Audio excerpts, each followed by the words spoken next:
This is the story of a beach trip I'm going to tell you that still gives me chills when I think about it. If you're someone who loves the ocean, warm sand, and the sound of crashing waves, maybe, just maybe, this will make you see the beach in a different way. It happened last summer. Me, my best friend Daniel, and two other close friends, Emma and Sarah, decided to go on a weekend getaway to a remote beach on the northern coast. It was called Black Hollow Beach. Not many people went there, and that's what made it perfect. For us, quiet, peaceful, no crowds. We wanted to camp out overnight, roast marshmallows, swim under the stars. It was supposed to be fun, a memory for the scrapbooks. We drove up early Saturday morning, played loud music, stopped for snacks, and took selfies at every gas station. The beach was about 4 hours from the city. We reached there around 3 p.m. It was stunning. Soft golden, sand, big rocky cliffs in the distance, and not a single person in sight. Not one. Just the sound of waves and seagulls. We parked the car near the entrance, carried our backpacks, tent and supplies to the edge of the beach, and set up camp near the cliffs. The spot looked straight out of a movie. As the sun dipped lower, we changed into swimsuits and ran into the ocean like little kids, splashing each other, laughing, feeling free. For a moment, everything was perfect. But then, the first strange thing happened. Sarah was the first to notice it. While walking along the shoreline, she found something buried in the wet sand. It was a small wooden box, carved with strange symbols we couldn't recognize. She called us over, and we gathered around as she tried to open it. The wood was old, nearly falling apart. When she finally pried it open, inside was nothing. Just some black sand. No treasure, no message. Just this strange dark powder that didn't feel like normal sand. We laughed it off. Joked that maybe it was cursed treasure or pirate dust. Daniel even said, "Let's not open any haunted boxes today, yeah?" We all laughed, but that laugh didn't last long. That night, after dinner and marshmallows, we sat around a small campfire. We were sharing ghost stories, just for fun. Daniel told one about a man who could only be seen in reflections. Sarah told a story about a beach that swallowed people whole. That one made Emma uncomfortable. She even said, "Okay, no more beach horror stories while we're on a beach." We agreed, turned on some music instead, and eventually crawled into the tent around midnight. Around 2 a.m., I woke up to the sound of waves crashing, louder than before. Way louder. At first, I thought it was a dream, but then I noticed something strange. The air inside the tent felt heavy, like the air itself was pressing down on my chest. I sat up and realized Sarah wasn't inside. Her sleeping bag was empty. I gently shook Daniel and whispered, "Sarah's gone." He sat up, confused, and then Emma woke up too. We grabbed a flashlight and unzipped the tent. The wind had picked up. The waves were wild, crashing hard against the shore, sending spray far up the beach. We called out her name, walked along the shoreline with the flashlight, but saw nothing. No footprints, no sign of her. Then, Emma screamed. She pointed to the cliffs. A figure was standing there, far up, near the edge. It was Sarah. Or at least, it looked like her. But something was wrong. Her head was tilted at a strange angle, and she wasn't moving. Just standing still in the wind, like a statue. We ran up the rocky path to the top of the cliffs. It took maybe 3 minutes. But when we got there, she was gone. Gone! We looked everywhere, called her name again and again, even tried calling her phone. No signal. Finally, after searching for what felt like an hour, we went back down to the tent. And that's when we found something that made our blood run cold. That wooden box we'd found earlier, it was sitting right outside the tent, closed again.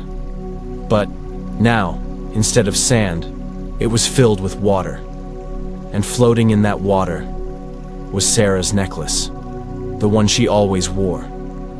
A tiny gold star on a chain. Emma dropped to her knees and started crying. Daniel backed away and said, "This isn't real. This can't be real." We didn't sleep that night. We sat together in silence, shivering in the cold, waiting for the sun to rise.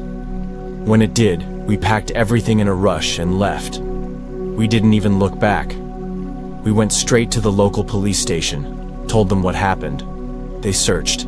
The beach brought in a team with dogs, even a diver to check the waters near the cliffs. They found nothing. No body, no blood, no footprints, no sign Sarah was ever there. It didn't make sense. The three of us returned home, each of us trying to deal with it in our own way. Emma stopped speaking for days. Daniel became obsessed with researching the beach. And me? I started having dreams. Not normal ones. Always the same. Standing on the beach alone, waves crashing, and a figure far out in the water, waving to me, calling my name. One night Daniel came to my apartment. He looked tired, wild-eyed. He said he'd found something. He showed me an old article from 1953. A girl had gone missing on Black Hollow Beach. Same way. Vanished during the night. Her name was Clara Thompson. Her friends said she'd found a strange box buried in the sand earlier that day. It happened again in 1982, then again in 1997. Same story. Always a group of friends, always a box, always one person gone. We returned to the beach one last time, just me and Daniel. Emma refused to come. We didn't go to camp. We didn't stay long. Just stood there, at the shoreline, and stared out, at the waves. And then, out of nowhere, we heard it. A voice on the wind. It was Sarah. Just her voice, whispering. Not a scream, not a cry. Just her voice saying, "I'm still here." We never went back again. So if you ever find yourself on a quiet beach, and the wind feels too still, and the sand too soft, and if you find a wooden box buried beneath the shore, leave it, walk away. Don't touch it. Don't open it. Because some beaches aren't meant for humans. Some beaches are hungry.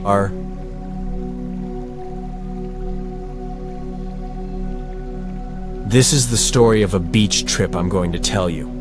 And listen closely, because this one isn't like your usual ghost by the campfire tale. No, this one actually happened to people I knew, friends I trusted.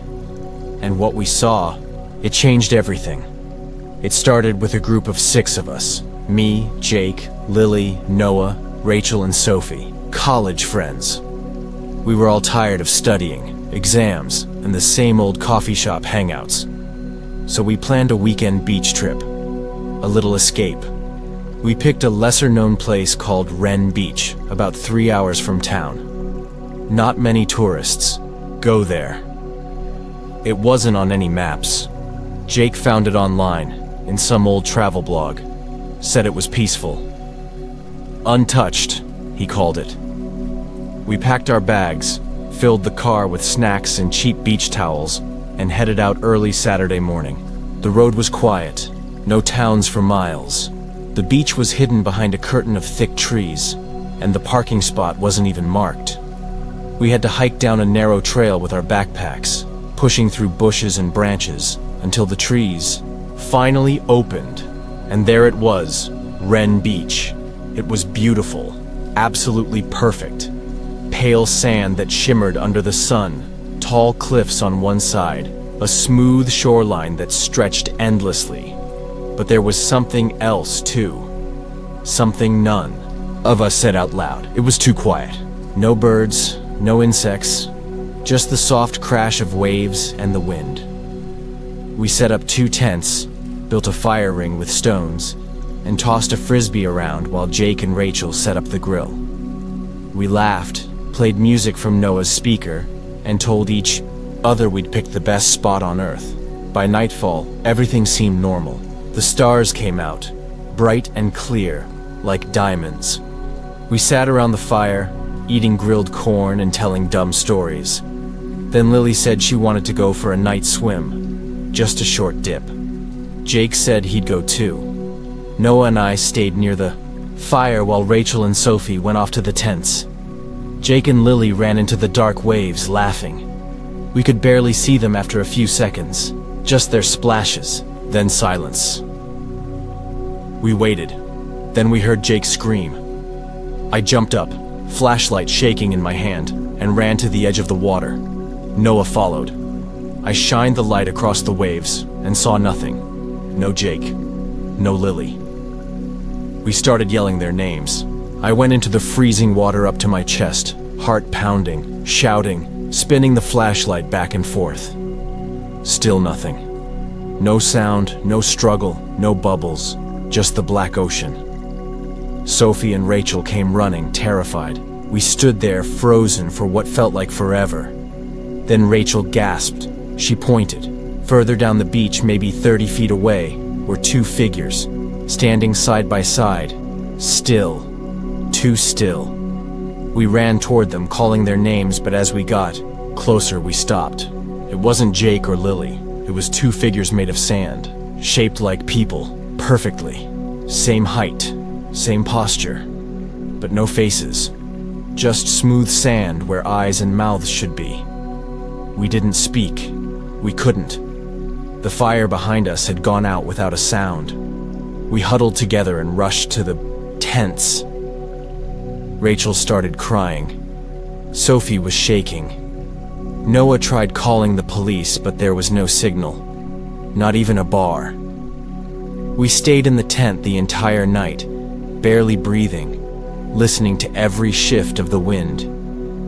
In the morning, we went back to the beach. The sand statues were gone, and where the waves reached the shore were 4 new sets of footprints, coming out of the ocean, not in, out, and they led straight into the trees.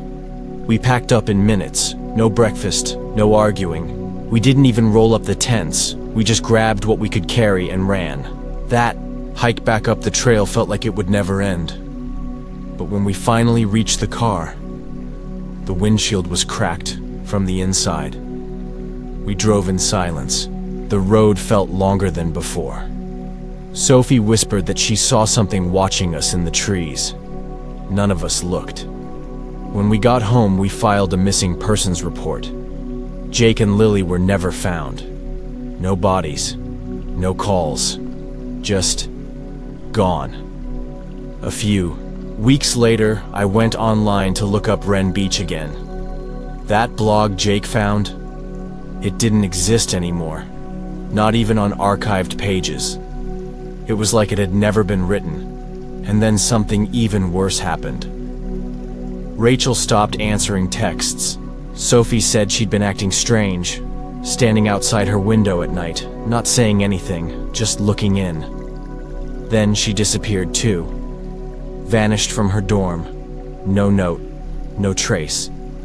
Now it's just me, Noah, and Sophie, but I haven't spoken to either of them in a month. We've drifted apart, or maybe we're just afraid to talk about it again. I don't go near water anymore, and sometimes, when I'm lying in bed at night, I hear waves. Not in my imagination, real waves, crashing, somewhere outside my window, even though I live miles from any coast. Once I followed the sound, walked through my backyard, down the alley, behind the neighbors' houses, and there it was, a puddle, just a puddle, in the middle of a dry, cracked road, but it was moving. It had ripples, like something was breathing under it. That's when I knew, whatever that beach was, it didn't stay there. It followed us. Or maybe we brought a piece of it back. And now, I think it's looking for the rest of us. So if you ever hear about a beach you can't find on a map, don't go. If a place feels too quiet, too perfect, leave. Because some beaches don't want visitors. Some beaches want replacements. and they're patient.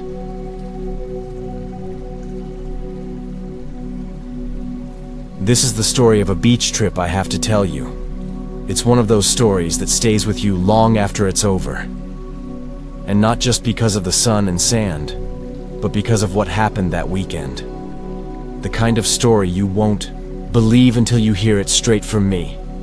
It was summer, and 4 friends, Mark, Sarah, Josh, and me, decided to get away from the city for a few days. We wanted somewhere quiet, far from crowds, where we could just relax. Josh found a place called Raven's Cove, a small beach town with an old lighthouse and a rocky shoreline, about 5 hours' drive from where we lived.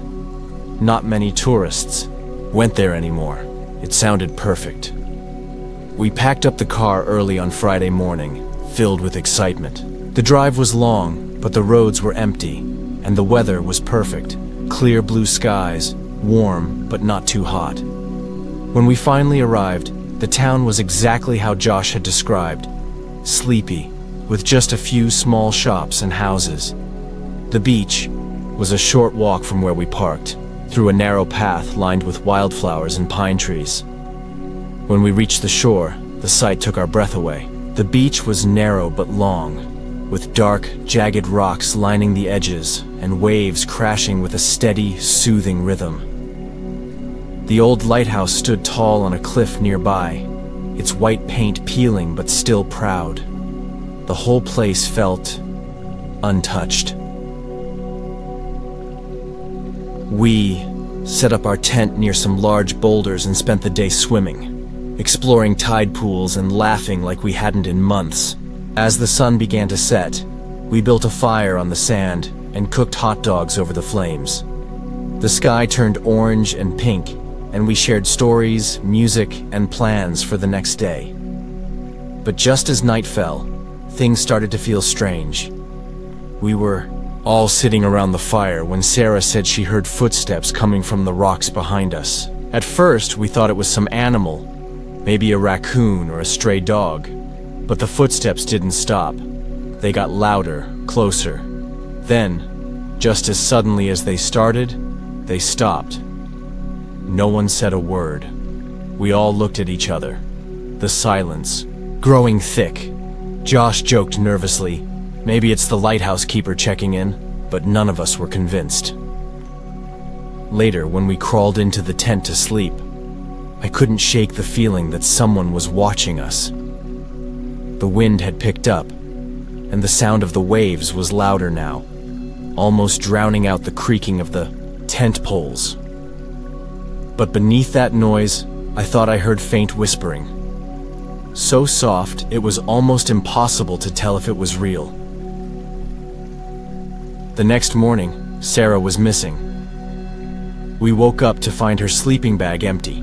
At first, we thought she had gone to the bathroom or to get water.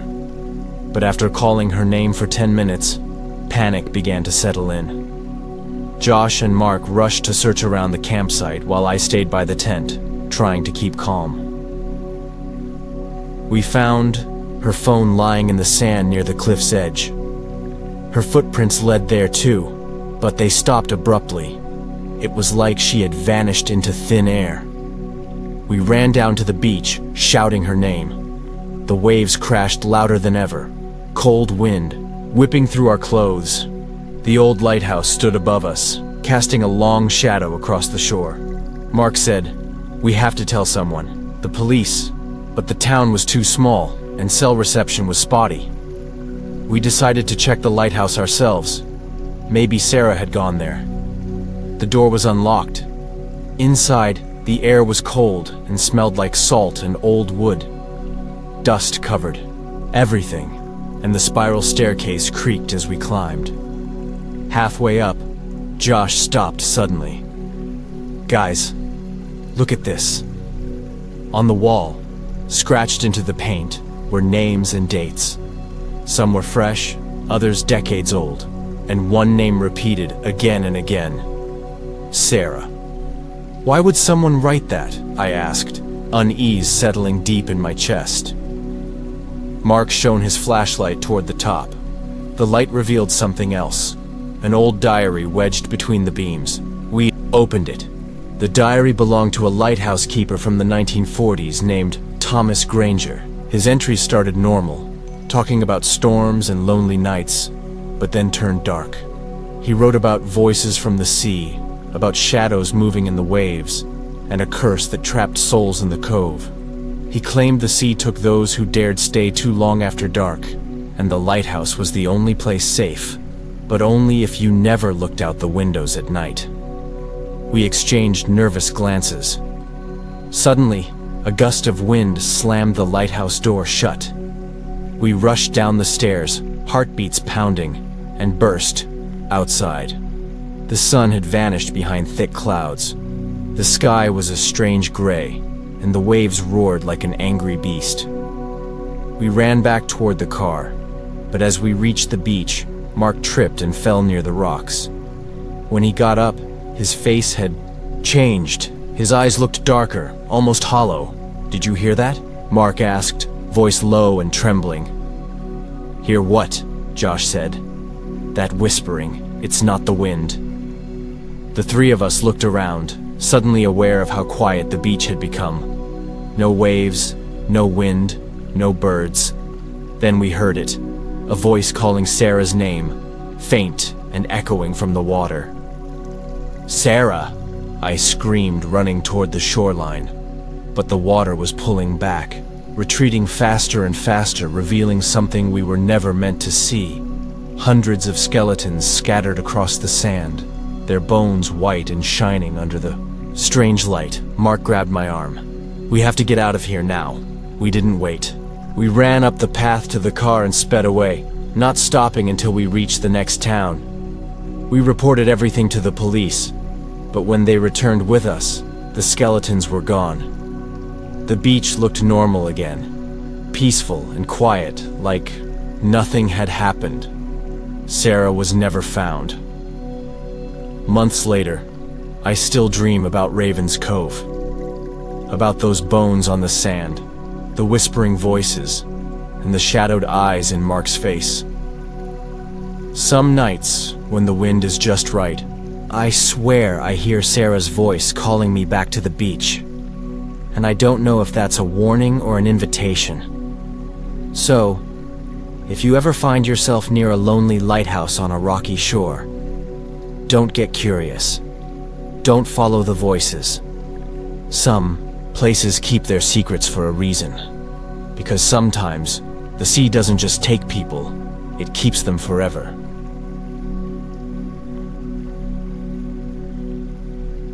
The story of a beach trip, but not just any trip. This one's going to make you think twice before you ever go to a quiet beach alone. It happened to my friends and me, and even now, I can't forget what we went through. It was the start of summer, and my friends Emily, Jake, Ryan, and I decided to take a break from the city. We all needed a few days off, so Jake suggested this small beach called Dead Man's Bay.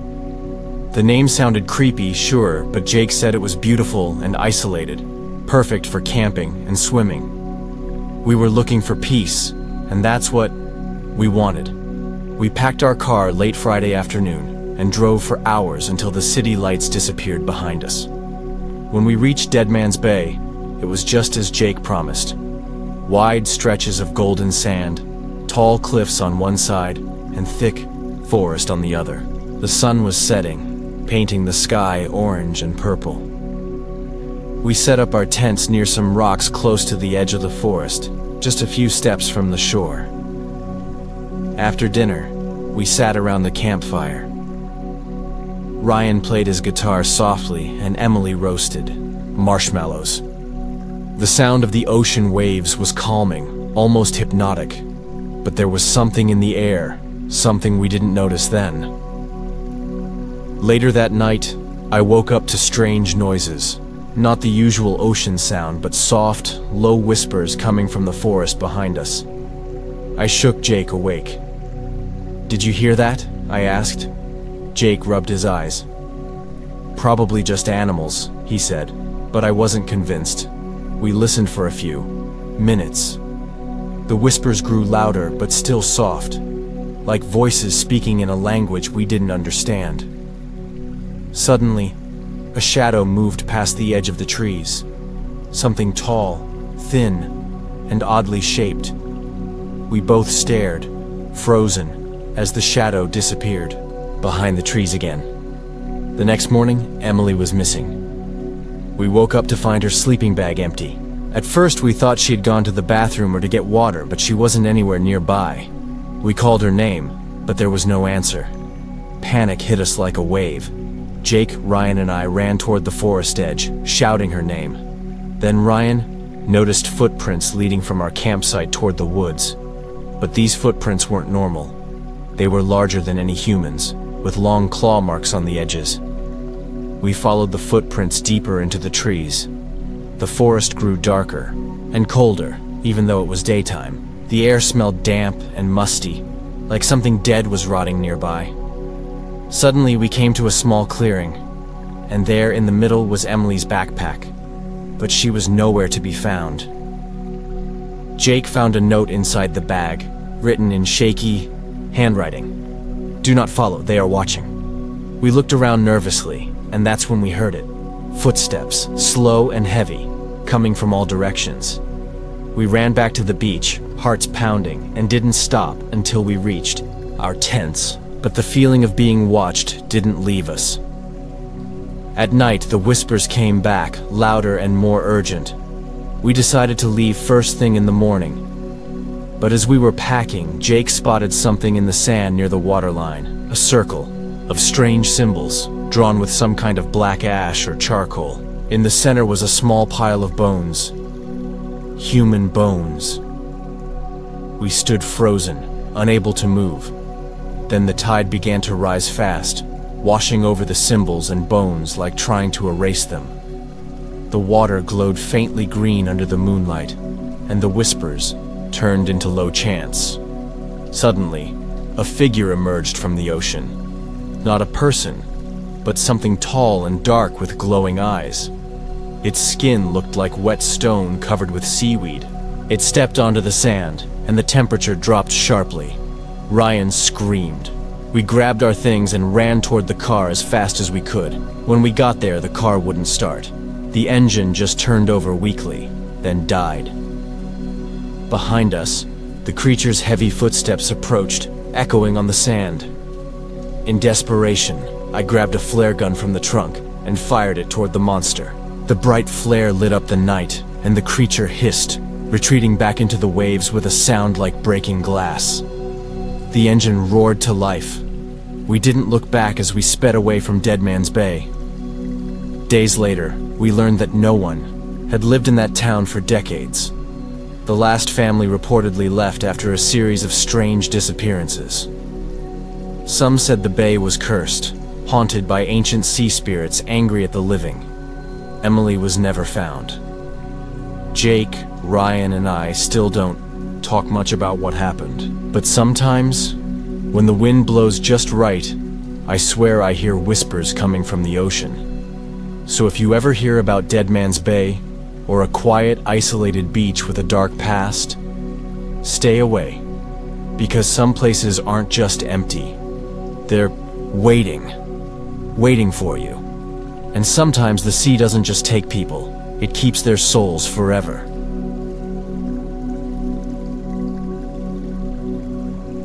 I've got a story for you, one that still gives me chills whenever I think about it.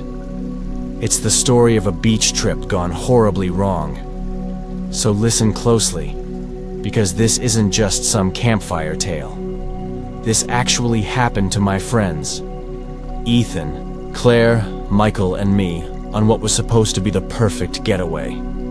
We had been planning this trip for weeks.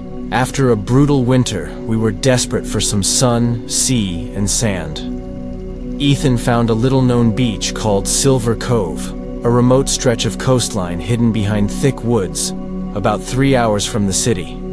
According to him, it was untouched, beautiful, and completely off the map, the kind of place you could lose yourself in. We left early on a Friday morning, the car packed tight with camping gear and snacks. The drive was smooth, the highway winding through endless green hills. When we finally arrived, Silver Cove did not disappoint. The beach was stunning. Soft white sand, turquoise water, and cliffs covered with wildflowers. No one else was there except a few seagulls circling high above. We set up camp near a line of tall pine trees, just a little way back from the water. The air smelled salty and fresh. It felt like paradise.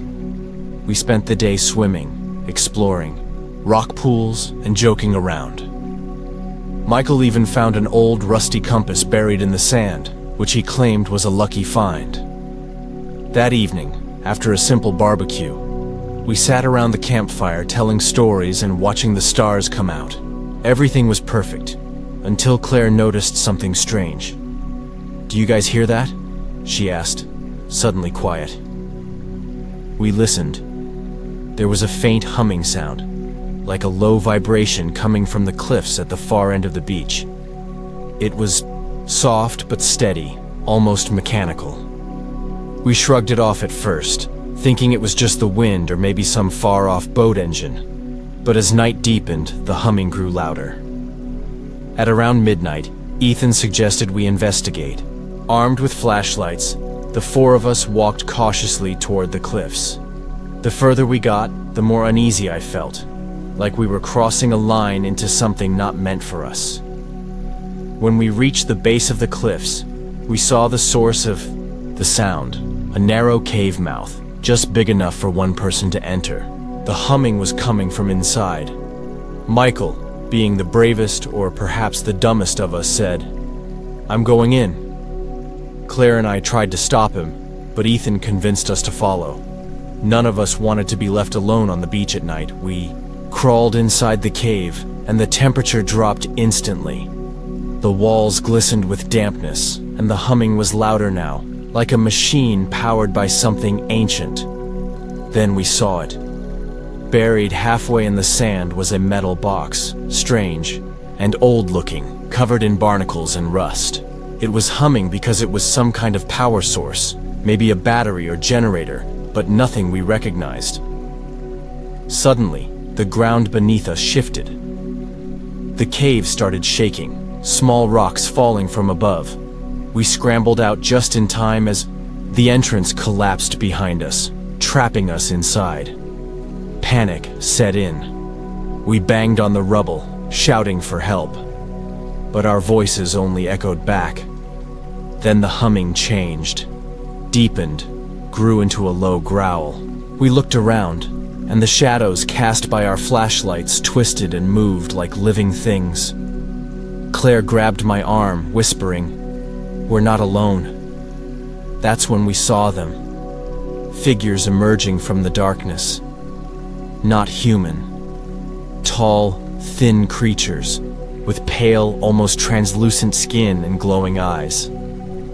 Their movements were jerky, unnatural. We ran, hearts pounding, deeper into the cave, but the tunnel split into two paths. Ethan chose left. Michael and I took right, dragging Claire along. We promised to find a way back to each other. The left tunnel led Ethan to a narrow ledge overlooking an underground pool filled with strange glowing plants and something large moving beneath the water's surface. He felt eyes watching him, but saw nothing on the ledge. Meanwhile, Michael, Claire, and I stumbled through the right tunnel until we reached a dead end. But in the rock was an ancient carving, symbols and pictures of the creatures, warning signs etched in stone. The whispers started again, but this time in English, clear and cold. "Leave, or stay forever." Suddenly the cave shook again. Dust filled the air and we could hear Ethan shouting from far away, his voice breaking. We raced back toward the sounds and finally met him in the center of a massive cavern. There, in the middle, stood the creatures. They surrounded us, their glowing eyes piercing the darkness. Ethan yelled, "Run!" and we sprinted toward a faint light ahead, what looked like a narrow tunnel leading up. We climbed and climbed until we burst out onto the beach, gasping for air.